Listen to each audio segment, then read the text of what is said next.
All right. So, Stan, thank you so much for being a part of this collaborative episode with Psyche Podcast and Acid Horizon.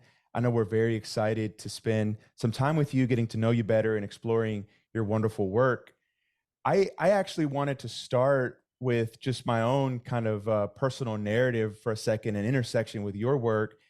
Your amazing book, Black Sun, I believe, was originally delivered as lectures at the Houston Jung Center. Yes. And that's actually where I did my own kind of therapeutic journey. And my therapist gave me that book to read. So on multiple levels, that was a very important work for me in shaping me as a person. So I'm grateful that you wrote it, and I'm curious if at some point in this conversation we can go deeper into that. Sure. The other thing that I kind of wanted to kind of throw out there was, I know from listening to various other podcasts that you have a really interesting story to tell about how you first met James Hillman, Oh, yeah. and this really interesting dream that you had that then linked you up together in analysis. I'm wondering if you could speak to that, because I know we're both really interested in James Hillman. Oh, sure. Yeah. Well, James was a longtime friend and analyst of mine. The way that I met him was very unusual. I had read his book, Revisioning Psychology, and I was very impressed with the book. It was a kind of book I wish I could have written. I just was fascinated by it. And I often thought I would love to meet James, and, even thought that it would be great to be in analysis with him as a way of getting to know his work in a deeper way, in a better way than just reading about it and thinking about it. Sure. And, I went to one of my meetings at the Interregional Society of Jungian Analysts, and I walked out of a meeting and went into a swimming pool. It was outside of the meeting, and there was a guy in the swimming pool, and we started talking, and it turned out to be James Hillman. Wow. Really surprising event. And we had a really interesting talk at one point. He asked me what was going on inside, and I said, "Oh, just a lot of politics." And he said, "Well, it's all politics. It's all politics." And it kind of shocked me, not expecting to hear that from him. So we got to know each other a little bit that way. He was down there because I think he was thinking about joining the Interregional Society, which he ultimately decided to do. And it's a place we got to know each other pretty well. And at one point, I had a dream about going into analysis with him. And the dream was something about going to lie down with him. Mm. And the dream made me a little bit anxious, and I didn't know what it meant exactly, except that I wanted more intimacy with him, thinking about an analytic process. And I had already finished my analytic training, so the thought of getting back into analysis after years and years of doing analytic work was a little strange, but working with him was fascinating to me as an idea because of what he had written. Mm. So I told him my dream, and I said I had a dream about coming to lie down with you and wanting to go into analysis with you. And he said, "Why not come and lie down with me for a while?" So I That's did. awesome. It was about 5 years, Oh, wow. and it was a very worthwhile experience. That wasn't the only, I don't know whether I should go on to tell you this now since we're talking about strange things that happened with Hillman, but I wrote about it in the book Alchemical Psychologies, which was a book I put together, edited in honor of his work, and we had a conference here in Pittsburgh for him. And the book was an outcome of that conference, and I edited it. But I don't know if I should, do you want me to mention that now or just wait? I think so, please. Oh, okay. Well, in the book, one of the things I wrote about was a very strange event because after I worked with James for a long time and we became friends, one of the things that happened was I invited him to my home to stay with me because he was going to give some lectures in Pittsburgh. And when he was here, when he first got here, he came to the door of the library and he looked around in the strangest way and said, "Is there a little room over to the side there?" Mm. And I said, "Well, how in the world would you know that?" He says, "I'm not sure, but this library seems very familiar somehow." Anyway, we talked a little bit about it, and I told him about the library, and he went home and discovered that the person who built this house was a kind of student of his grandfather, which was the library he grew up in and talked a lot about and loved, out of Wow. and so on and so forth. And when that man moved to Pittsburgh, he built a house and had the library replicated here in Pittsburgh. So we both have this library that was a replica of his grandfather's.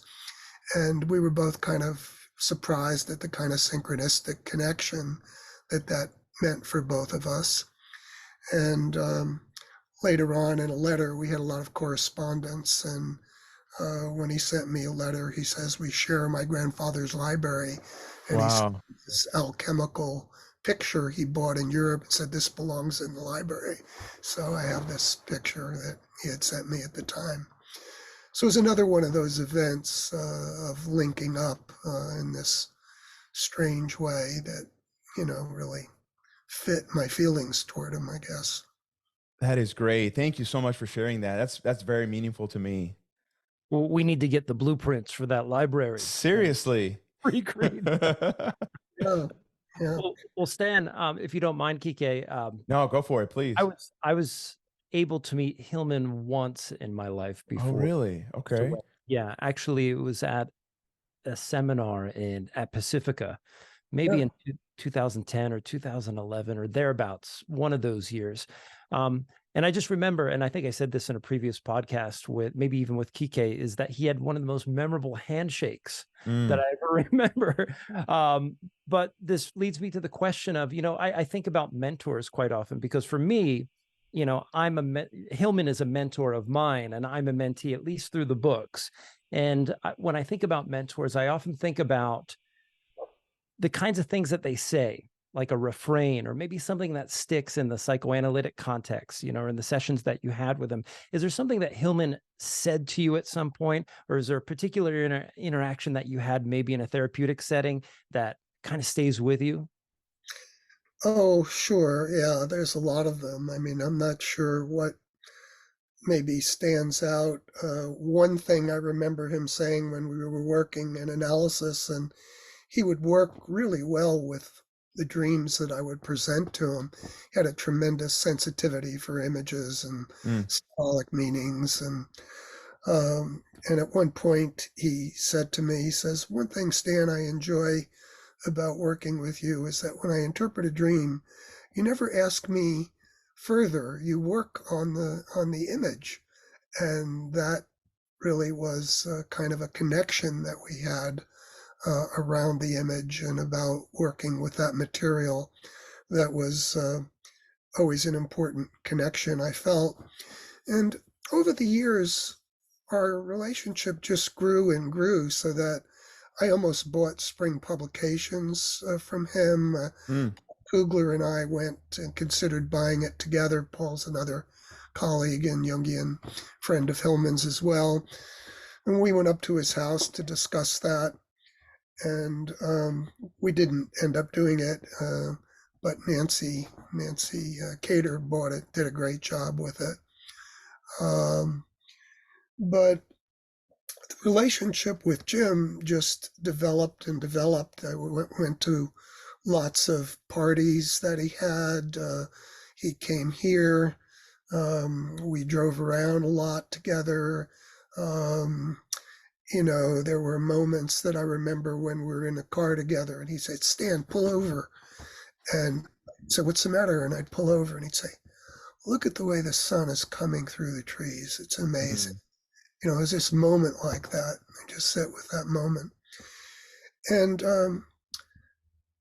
Jim and I had a very multiple level relationship. At one point, he knew about my interest in his alchemical work, and he actually asked me if I would help him edit the alchemical psychology work that he was working on. So I was excited to do that with him. I had lots of ideas about it. We exchanged lots of letters, lots of phone calls, lots of ideas that we tried to work through. I felt part of my work with him was sort of trying to push him to get it done, and lots of letters about, I'm sorry, I'm not getting, I'm in Europe now, and we had a lot of that kind of thing, but there was a real value that work had, and I've got loads of letters I just sent Margot, his widow, and they might publish them, letters that we'd exchanged. Mm. So there's a lot to say about all that, but his alchemical work was very important to me, and alchemy has been a theme of interest of mine for a long time, and James really did contribute to it. So.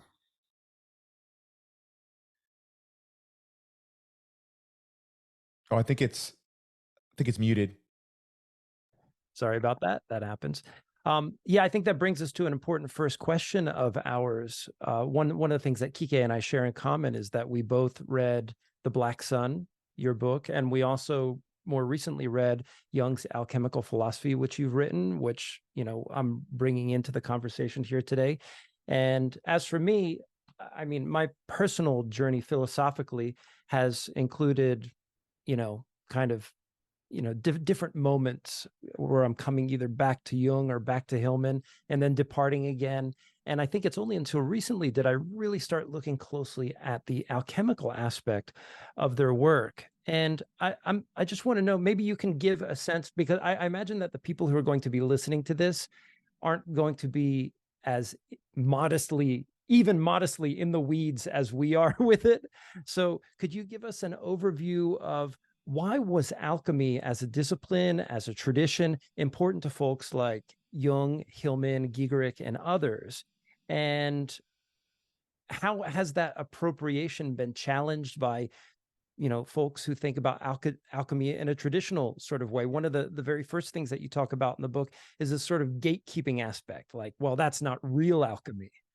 But I would argue that you are making the case throughout your book that there is something here, that this process of individuation, which something in our soul or our psyche is always striving towards, is an alchemical process. Mm. Yeah, well, there's a lot to say about it.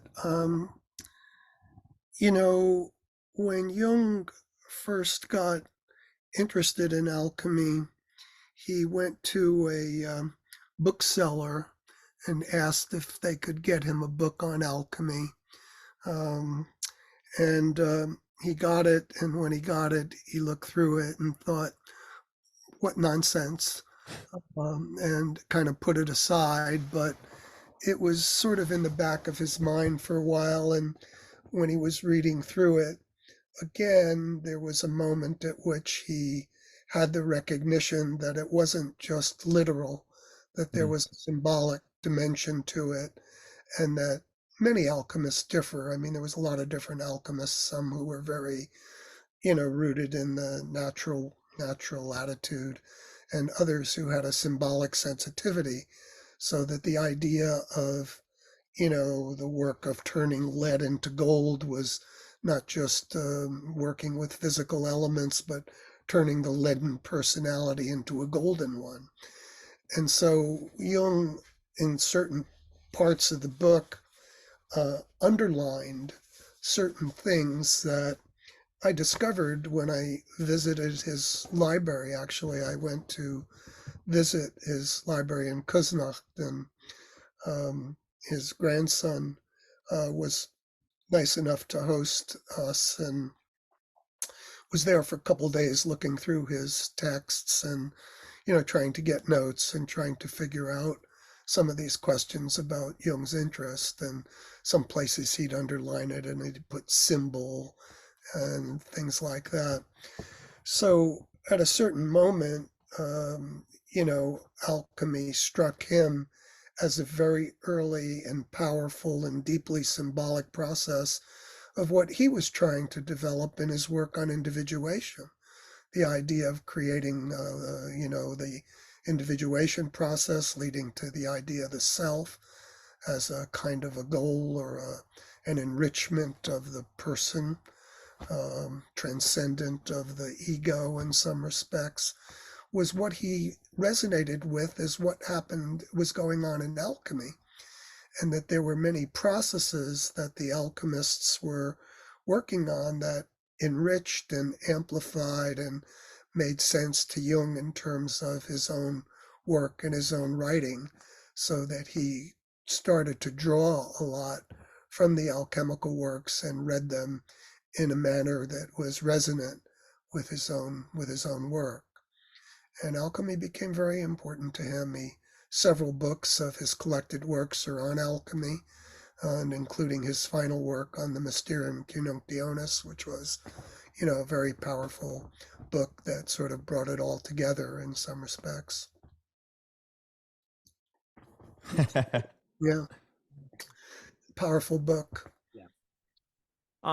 I guess I'll just ask a quick follow-up, just kind of setting the stage for the rest of the conversation. Maybe you could just say a few things about what individuation is.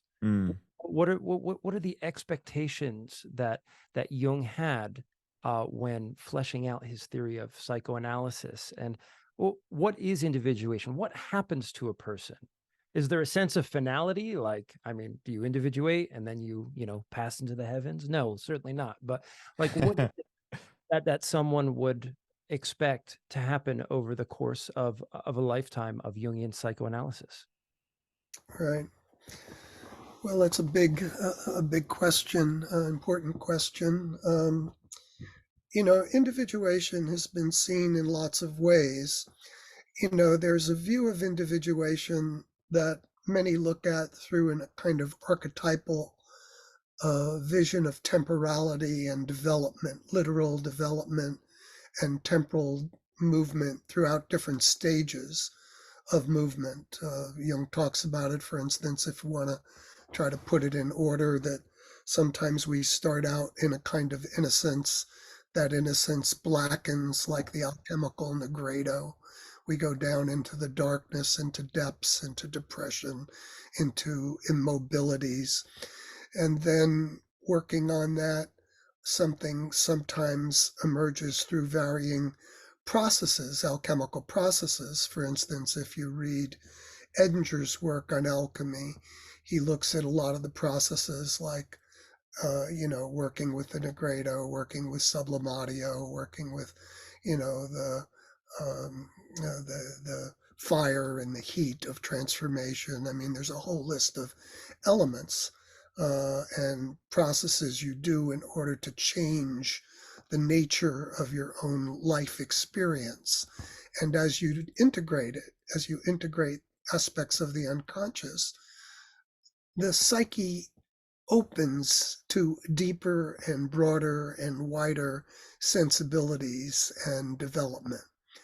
And alchemy has several stages that one goes through in order to achieve that development. For Jung, the development was the self, and for him, that was a psychological version of the philosopher's stone, the goal of alchemy.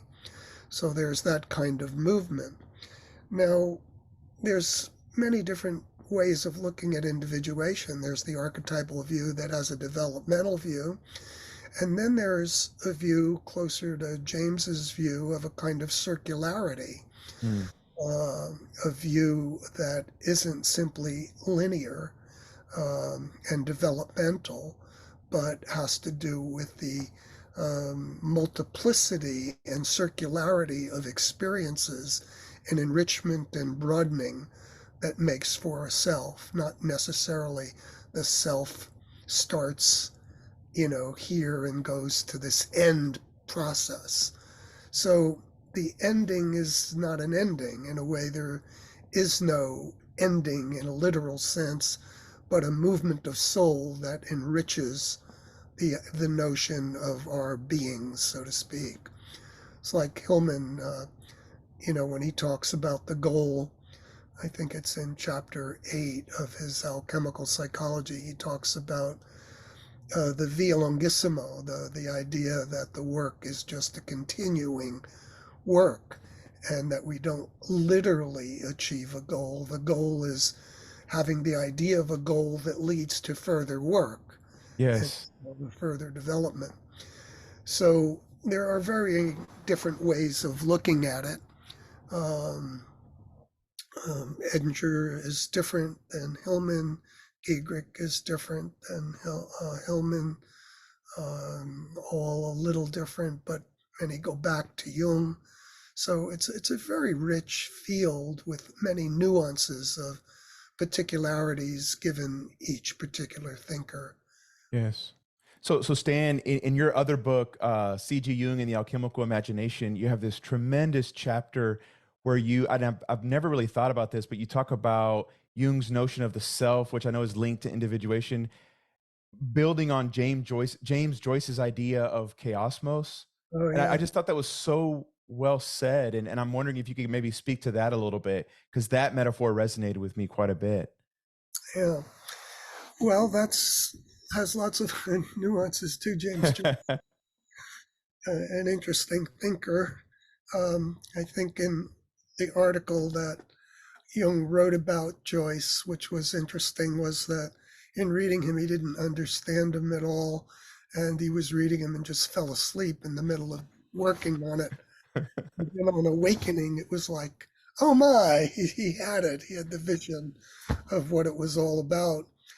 But the play between knowing and not knowing, Mm, rationality and irrationality, cosmos and chaos are parts of psychic reality that each play off of each other in some way so as to present something different than just some knowledgeable wholeness or cosmos as understanding and the total lack of understanding, the kind of maybe black sun aspect or Derridian deconstruction of it all. And they come together in this play of what Joyce calls chiasmos. mm, And that is, I think, something very important to understanding many of the different thinkers who have some sense of um, a goal that's not a goal, or the philosopher's stone that's not a stone. So that play of um, uh, not being able to hold it in a literal way moves it into a much more passionate, complex expression of what wholeness might seem to try to indicate. yeah. Now, this, we've mentioned that the process of alchemy has all of these stages, and one of the incipient stages is often identified. You mentioned this term, the blackening or the nigredo. And perhaps this goes hand in hand with experiences of depression or ennui, and might be those experiences that send folks into psychoanalysis or some form of therapy. Um, how do you, as an analyst, or how might an analysand experience the sort of confluence of the alchemical metaphors with their dream images, and how do you identify like where someone is at in their sort of alchemical becoming, for lack of a better word? Let's say somebody comes in with depressive symptoms, a dream image. Maybe there's something specific, like maybe something that happened either in your own case, or maybe a patient that's memorable to you. How do you sort of square all these psychoanalytic terms with these alchemical images? Yeah. Um, There are many different ways that the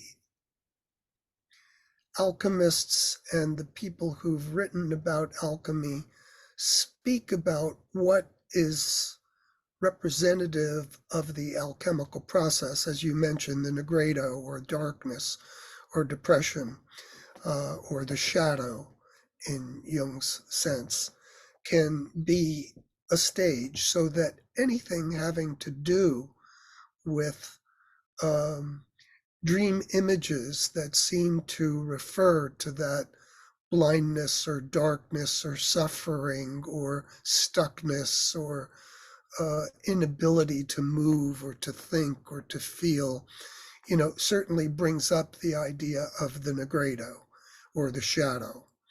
And there's the literal shadow, the repressed personal shadow. Then there's the archetypal shadow, the shadow that is both, personal but yet transpersonal in some way, that might emerge in and through a dream.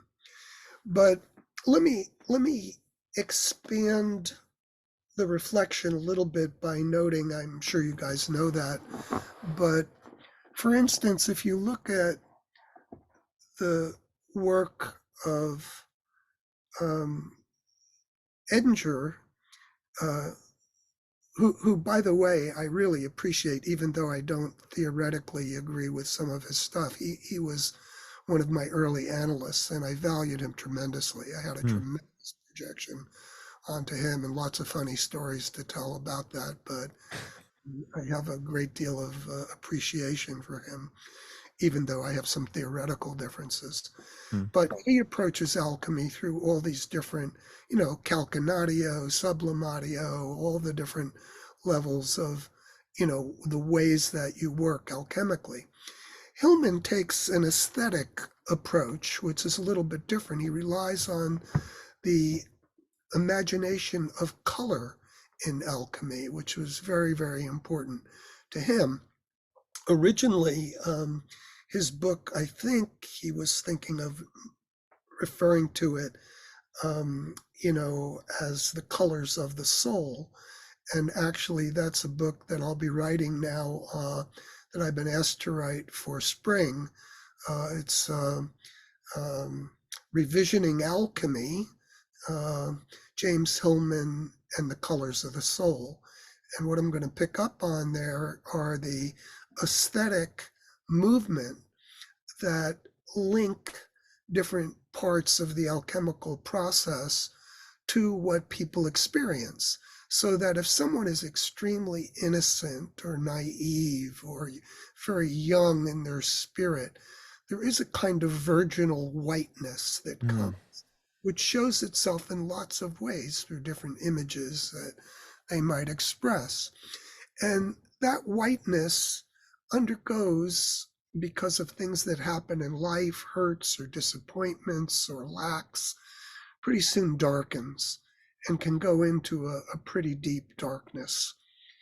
And then, as Jim talks about it, that darkness and living in that darkness and working with that darkness starts to blue. It starts to turn a little bit blue, which means that it moves from the deepest kind of depression into a kind of melancholic feeling, which has a little bit of reflective, almost philosophical ways of thinking about it. It's not locked into the darkness as much, but still a considerable suffering or struggling with an understanding of life or movement. And that blueness also has a way of silvering.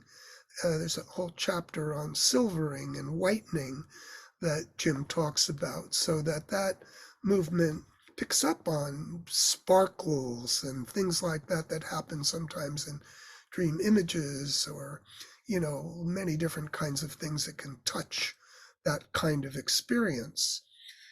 So the albedo, which is whitening in alchemy, is sometimes thought of as the goal, the reaching of the goal of alchemy. I think Gigrick stops or likes the idea of the whitening albedo. But for Hillman, the albedo was itself a little bit a very good state, but a state where the intellect plays a large role in the development of the psyche. And that intellect somehow can not be as fully connected to the depths as the alchemists intend or the analyst intends. And it goes through what Hillman calls a yellowing process. And that yellowing kind of sours the whitening, but it sours it in a way that leads down into the bodily experiences of depth that turn from a yellowing and a kind of glow into an enriched reddening, or the rubedo. And that rich reddening starts to come close to what the alchemists begin to see as something close to the stone, the red stone, and the coming to a sense of completion. So in dreams are filled with things that fit different kinds of developmental processes or aesthetic processes, dream images, and sometimes alchemy can throw a little light on it. But I don't, in my work, just automatically leap to alchemy with every image. I try to stay with the image. It says when I work with a person or their dreams, I stay with where it goes. And sometimes where it goes reveals some wonderfully interesting, resonant, alchemical like experiences. But it's not that I use alchemy as a template that I use to impose on what happens in a more spontaneous, imagistic way. Got you. Yeah. You know, one of the things I wondered about, and I'm not sure how to put these two together, because it does seem like alchemy does follow different stages at the same time. And I think you do this better than probably anybody else. You highlight how the blackness, the negredo, that part doesn't ever really go away either. And you know, one of the things that I think about in revisioning psychology, when Hillman's talking about depression, he uses the Christian kind of metaphors of crucifixion and resurrection, that you can't have resurrection without crucifixion. They kind of go together, and you can't really ever escape kind of the blackness. And I just think, as a therapist working with people, that's so profound as they're coming to terms with their own depression. Yeah. I think that's right. And he also picks up on it, for instance, when he talks about moving from blackness to blueness. He says blueness isn't simply blue, there's black in it as well. So he keeps each phase linked up in the color, so that the colors aren't just exactly literal, they're imagistic expressions of an aesthetic reality. You know, there was something in your book on Jung's alchemical philosophy that really stood out to me, and I needed to address it here on this podcast because I think it speaks not only to me personally, but perhaps to a lot of the listenership who follows my podcast. If you haven't guessed, Kike and I are on different podcasts, but he invited me here today. You talk about Jung's notion of the shadow, and I think this attends the notion of the blackening or the negredo somewhat, but you say something that I thought was really unique, because you talk about the shadow in terms of figures that we invest in, and you specifically pick out philosophers, if you remember, like Plato, Aristotle, could be Hillman, Jung, Freud, who knows, Derrida. And coming from a world of philosophically minded people, it's not uncommon for me to experience people who are so deeply invested in their own work that they turn their metaphysical position or their political position into a kind of emotional readout. I was hoping that you could unpack that a little bit, because I thought that was just really wonderful in this book.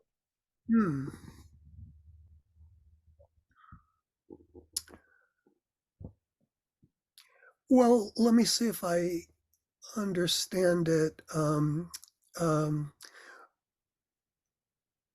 When I this may or may not, but correct me or help me see further if I am not speaking about what you're asking exactly.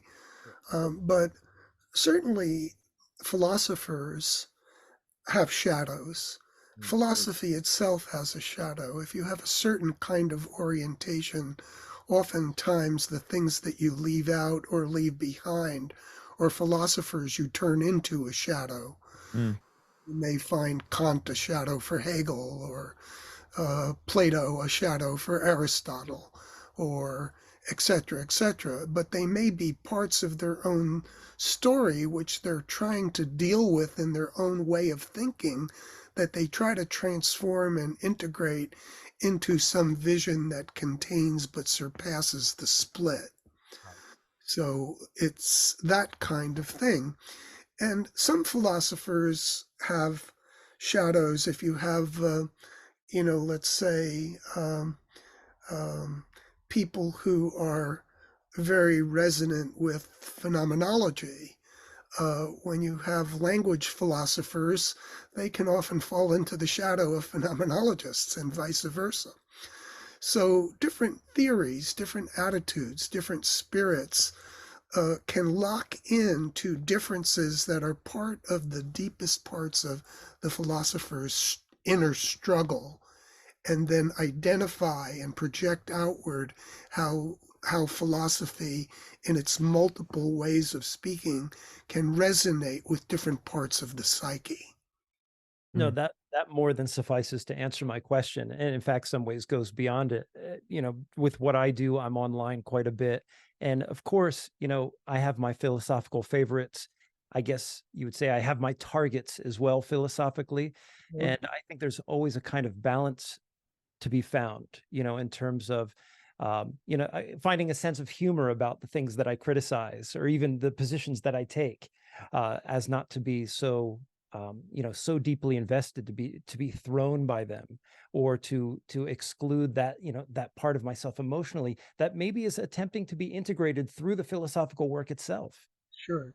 Yeah, I think that is a part of what philosophers struggle with, and some struggle with it by suppressing parts that they can't integrate or don't want to integrate or don't fit, and others find ways of transforming, manifesting, dealing with, linking, transcending, finding different ways of dealing with those aspects. So there's a linkage for me between both personal and transpersonal aspects of our ways of thinking.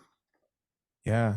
Now, I don't want to take us too far afield, but I think there's a connection between the two of you, if I'm remembering correctly. You probably won't know this, Dan, but Craig has worked on this wonderful Philosopher's Tarot deck, and the Hangman he portrays as Foucault. And if I'm remembering correctly, in your Black Sun book, maybe one of your analysans has a dream of Foucault as the Hangman. Oh yeah, yeah, I vaguely remember that. Yeah. Yeah, that was unbelievable to me. Yeah, and this was my own little alchemical opus, and I guess this is a time to take an advertising break for my Philosopher's Tarot deck. Absolutely. Everybody buy it. It's amazing. Tell me, I'd like to see it. Oh yeah. I'll totally send you the link afterwards, but Jung is in the deck, Freud is in the deck. You know what, Stan? I'll just send you one. I'll buy one and send you one. Yeah, we're going to give you a free one. We'll give you a free one. Yeah, absolutely. That's great. But yeah, which brings us, I think, to I think a really important point in your book, which is what we might call the post-Jungian tradition, or maybe simply the Jungian tradition. We've talked a little bit about Hillman. On my own podcast, we've done episodes on Hillman. I know Kike's done some stuff on Hillman, but this is probably the first time we're working with Gigerik's work. And what I find profoundly interesting, and I haven't come across the work of Gilles Deleuze in your work, Stan, although I know you do work with Derrida and Foucault a little bit. But I find a lot of overlap between the work of Hillman and Deleuze. And what's interesting to me is Deleuze, angles himself against Hegel and the Hegelian tradition, and along comes Wolfgang Gigerik, and has this sort of like friendly rivalry with Hillman. And it's almost as if these philosophical debates are now playing out in the world of psychoanalysis. So I was hoping maybe you could kind of give us an overview of maybe a little bit more on Hillman, but how does Hillman's work contrast with the work of Gigerik? Well, let me just that's been a very big question for me. And a lot of the work that I've done, I have contrasted Hillman and Giegrich's work and my own judgments and reflections on Wolfgang's work. There is part of that in the book you mentioned on Jung's philosophy, where I even have a chart linking, or not linking, showing the things that are important to Hillman and important to Giegerich, how they differ. It's also true in the other works, papers that I've done. The philosopher, the psychologist who's not a psychologist, for instance, is one paper I did on Wolfgang, and we've had our struggles together over, years of differences of opinion. The one article where I try as fairly as I can is in the book on Jung and the alchemical imagination. It was originally a paper called, what was it called? I can't even think of the name of it now. I can try to look it up. It was my attempt to lay out Hillman and Giegrich's work and the similarities and differences between them. And the major thing that I tried to focus on was Jim's importance of sticking with the image and imagination, and Giegrich's idea of moving beyond it into a Hegelian dialectic of absolute thought and reason. And so the two of them had that tension, and Giegerich was always trying to move beyond into not only a post-Jungian but a post-Hillmanian perspective. I have some criticisms that I've written about Wolfgang's work, although I've appreciated much of what he's contributed. There are some fundamental ways that I disagree with him, and I find myself closer to James and the importance of the imaginal, the imagination. And in the book that you mentioned, I tried to talk a little bit about how image gives rise to thought, like Hegel says and like Giegerich says, but that thought also gives rise to image. There's a circulatio there. There's a circular connection between the two. And so it's not that one linear surpasses the other, but that they link together in a very profound and important way. And that's my way of kind of resolving that tension. Hillman also does take a step where he actually says that he's moving beyond the image, which was surprising to me in a paper he did called The Azure Vault. And I did that in my book as well. That was a good one. Yeah, I liked it a lot, his Hillman's work. And then I presented on it down in the Jung Symposium, and they had it published. But there, I think he doesn't really leave the image behind. He just expands it in a certain way, and I try to speak to that as well. But that is the big difference as I see it. For me, there's a lot to be said about Giegrich's bypassing everyday life. There's a book by Krell. It's an important philosophical work where he criticizes Heidegger because of his separation between being and beings and not being able to really integrate them.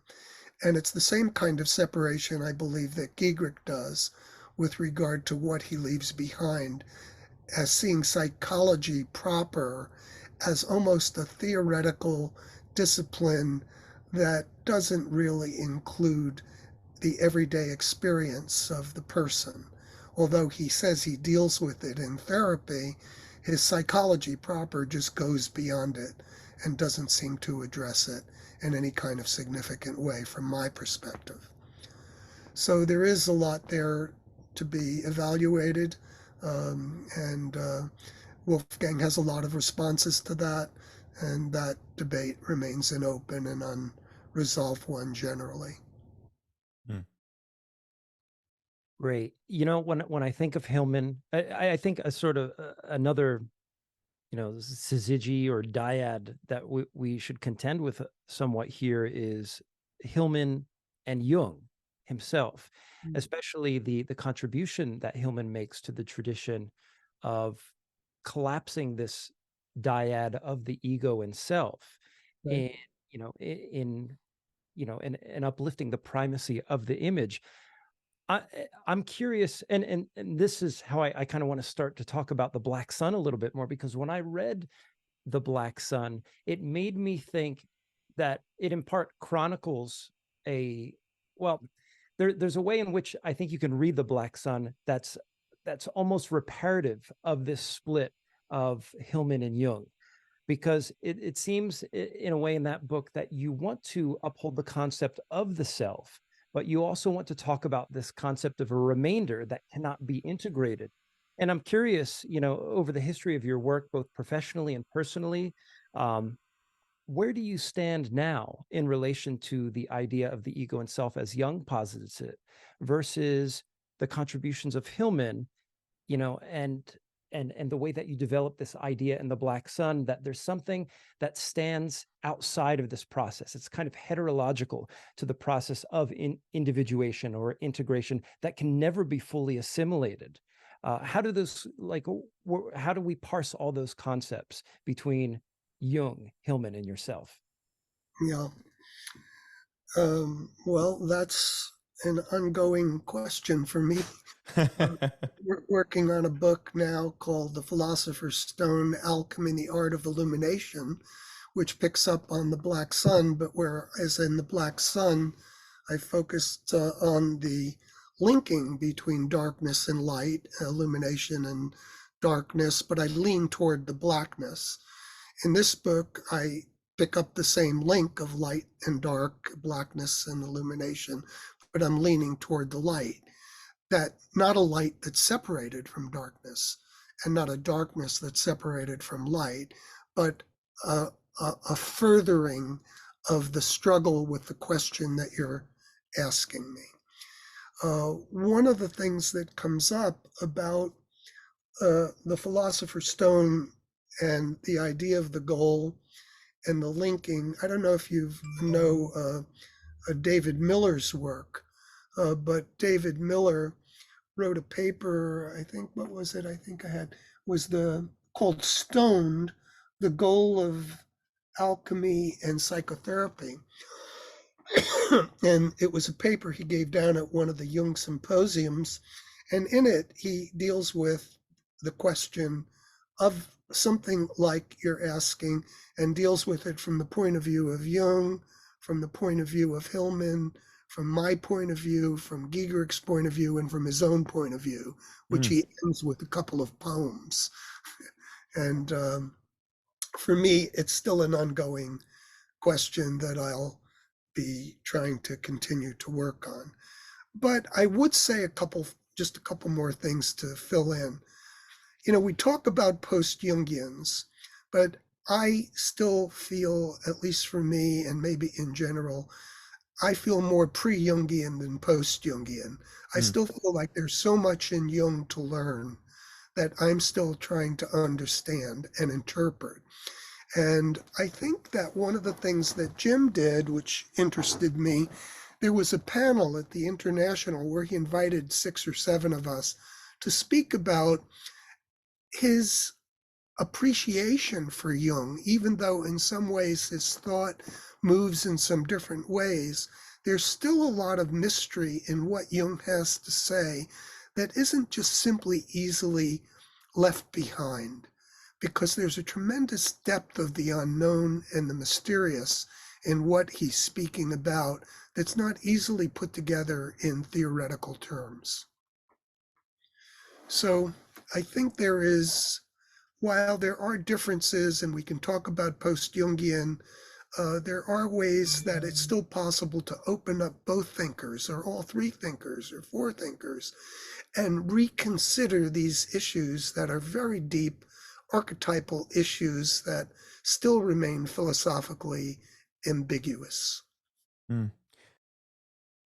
Yeah, one of the things that I have found, because Jung is so quotable, and I think he becomes so popular with so many different kinds of people, that sometimes he's reduced to a few categories, but not really explored at the level of depth that he was truly engaging in. And so I have to agree with you that I would kind of see myself, I'd never thought about it in those terms, but as a pre-Jungian, because there's still a lot to kind of understand and grapple with that I'm sure I'll never fully, get a hold of. There's a lot of mystery in Jung's work, and he really touches on some really difficult theoretical issues that even transcend theoretical in some way. Sure. I also, oh, go ahead, Craig. Go ahead. Well, Please finish.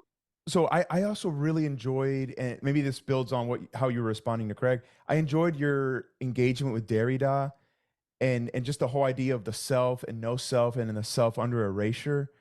When I spoke with Edward Casey, he mentioned how much Hillman really enjoyed, the post-structuralists and that he was kind of smitten by them at some level. I was wondering if you could speak to that aspect of things. Well, part of when we were working on the alchemical psychology book, I mentioned a lot of Derrida to Hillman and certain things that he ended up reading, and he was really open to it. I mean, there were ways that initially there were some criticisms, but then some real openness to it as well. And so I think that there is a lot there. I think he even mentions it in some places and in some letters that he's written, where Derrida plays a very interesting and important role. By the way, if you're interested in Derrida, I was just, I don't know if you know, wait a minute. If you know John Caputo.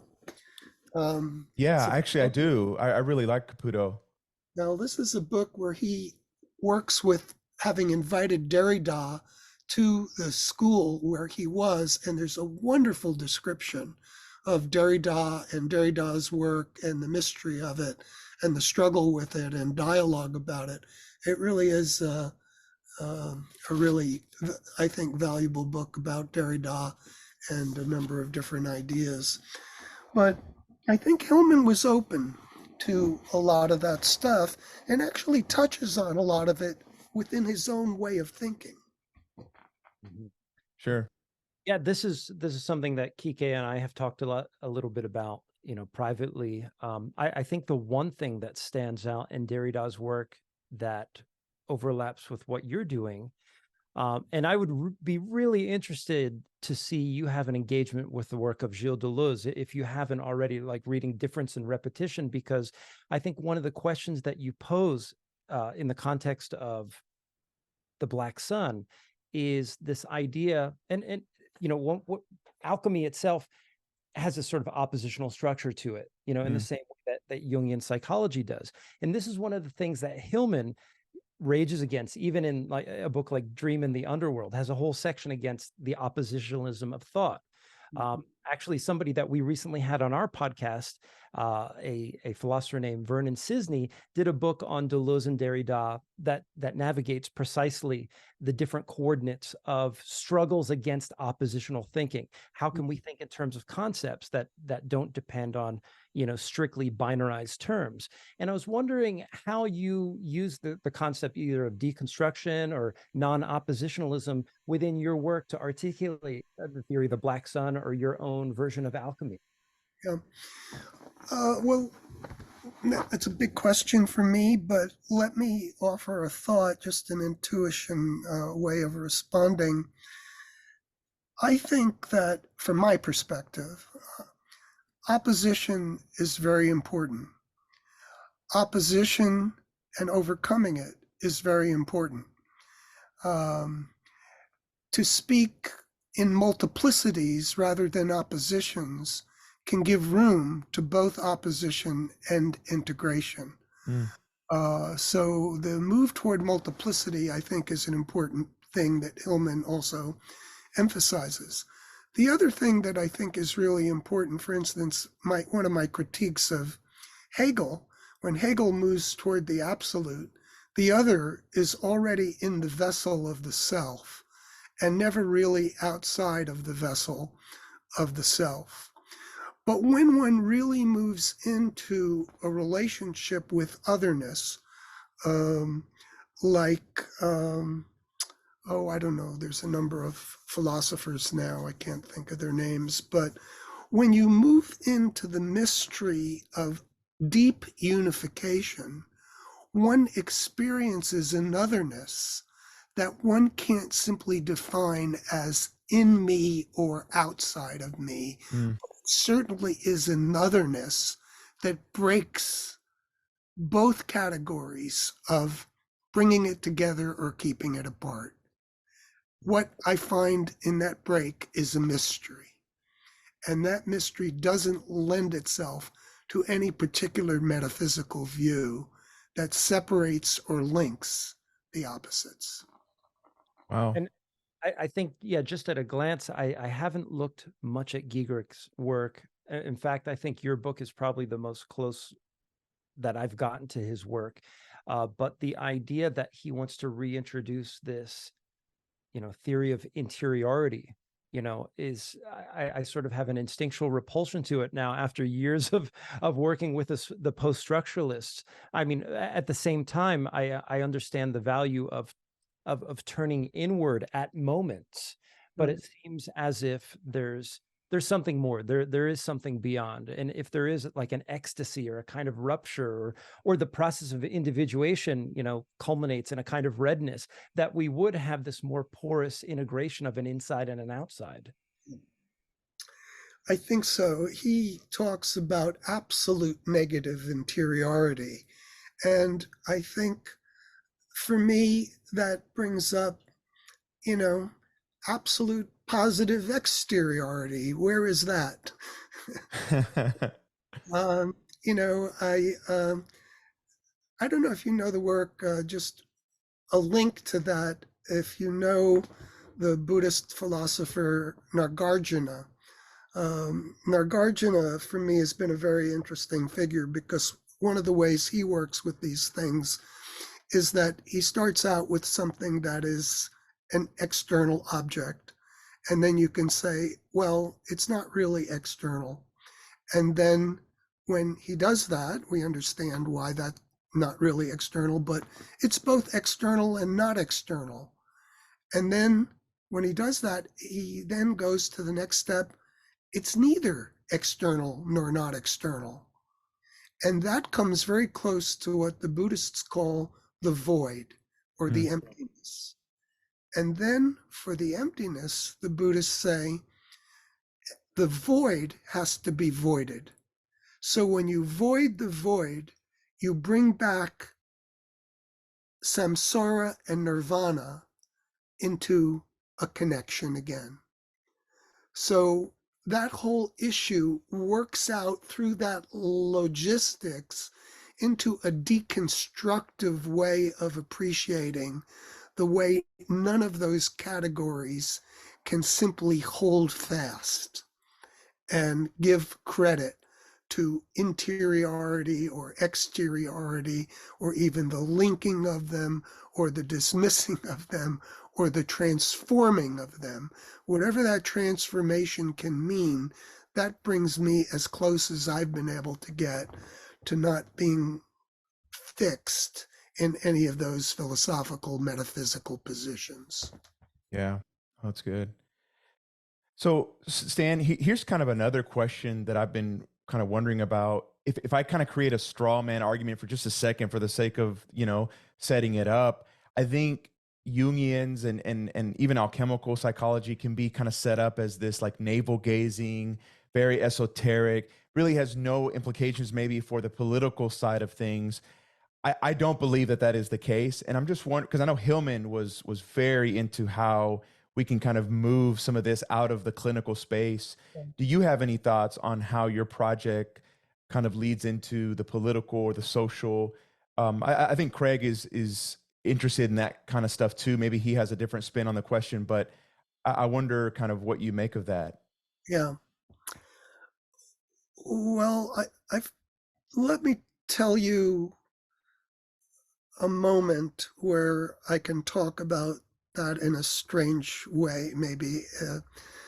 I think I've mentioned this before. I don't think I've ever done it on a podcast. I don't know, to tell you the truth, but it sort of is my, when I mean, I think everybody, whether they acknowledge it or not, is obviously engaged in the political realities that we live in. I think Right. you can't help but be in some way. And so I was finding myself, watching TV, and every time Trump came on, I started to develop this tremendous anger Mm.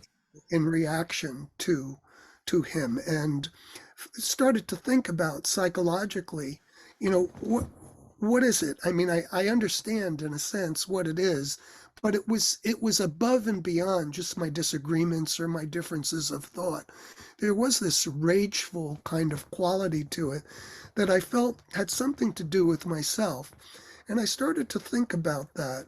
What is it that's making me so enraged here? Well, I think it wasn't long after that I had a dream. And in the dream, I was at Trump Tower in New York, and he was sitting on a bench, and I was lying on the ground. And there was a doctor there giving me an enema. And I was really uncomfortable about what was going to come out, what was my shit going to look like. And it really bothered me. And I was remembering one of the things about Trump that really did bother me was that he always had to be the winner. Mm. And so, anyway, when I got the enema, what came out of me were a whole bunch of marbles, these beautiful marbles. And what it reminded me of was when I was a kid, I loved to play with marbles and I loved winning. And when I realized how much I loved winning and how I was so enraged at it, I found some connection to my self-hate and my hate of Trump. Mm. Not that it changed my judgment about who he was or how I differed from him, but it helped diminish the fire of rage that part of me was linked to, that was an inner dislike of feeling a need to win. Oh.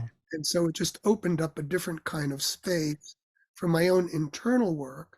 Not that it changed my politics, but it did change the overreactions that I felt I was having. Maybe they weren't even overreactions, but my reactions. Well, what I like about what you just did there, that this whole gesture of telling us the dream and the sort of affective difference that you had working on the image, I think is really valuable for anyone who's interested in this work, because you've given us a vignette of what Jungian psychoanalysis looks like, what the alchemical process looks like, what image works looks like, and the potential upshots, and so I that's always something when I have these kinds of conversations on a podcast that I hope listeners go away with, like, yeah, I understand what's happening there, and I understand the value of it. But with that said, I actually have a question that I want to ask that rebounds off of Kike's question about politics, and it's about this concept of the black sun. And maybe we didn't flesh this out enough. I don't think we've yet said what the black sun image is, what it does, how it functions as an image, and how you've worked in the therapeutic space.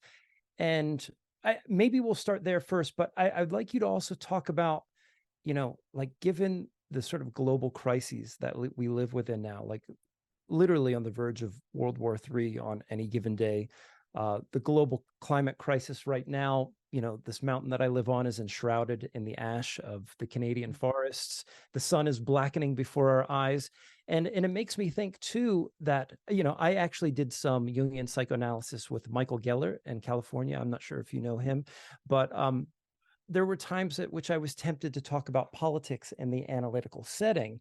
And I think he skillfully, like, sort of staved that off because, within a sort of Jungian context, that's where the big projections come in. And he might have been right to do that. But I wonder if, we live in a time where these politics are so exigent that, those working within Jungian psychoanalysis or post-Jungianism should develop some kind of response or some sort of methodology for, facing this crisis head on. I know I've asked a lot there, but perhaps you could start by talking about the Black Sun. Right. Well, let me just say initially, whatever work we do with our individual complexes, our own unconscious, our archetypal engagements, we also have an outer life. And relating to all that stuff helps us in the way we live our lives. So I think by the deeper we can know ourselves or struggle with ourselves or go to the deepest unknown parts of ourselves and open to them and work with them, the more ground we have to live our lives in a world that is problematic. And how we do that is very individual. Jung himself said he didn't have a political answer, but that the answer came from the personal individuation that he thought he could help people with. And the more he could help people develop, the more they could respond to life in ways that perhaps was a better way of living. The world itself right now is like a black sun. I think you're right. We've come to very close to what feels like a very dark and potentially destructive crisis at any moment. And facing that or trying to stay with it is extremely difficult.